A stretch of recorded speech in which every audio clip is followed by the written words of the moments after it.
For the first time in a decade, NSYNC reunited at last week's MTV Video Music Awards. Fans of the heartthrob sensation hoped they'd announce a new album or reunion tour when JC, Joey, Chris, Lance, and Justin presented the award for Best Pop Video to Taylor Swift.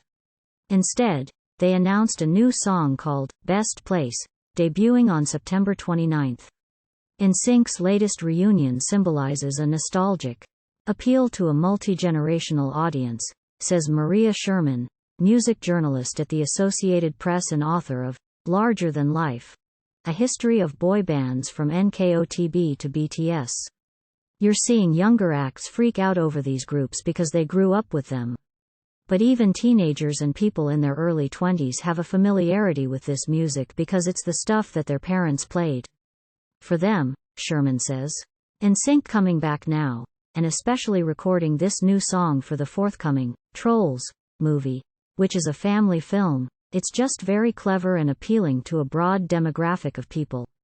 What attracts audiences to this particular genre is its tendency to be saccharine and sweet, she explains.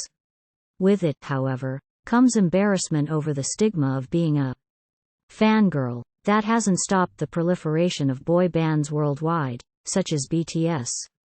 Sherman points out, however, that there is no one formula to what a boy band looks like. Not every decade of boy band looks exactly the same, right? The NSYNC, Backstreet Boys era has a very distinct feel and appearance. One Direction is very different from that. They weren't even dancing. They were more rock-oriented, she adds. Each generation gets their own boy band formula, their own boy band appeal. And I think for young people now, K-pop is what speaks to them. If we're talking about choreography and performance of these maximalist pop songs, K-pop is just dominating. The songs are just bigger and brighter.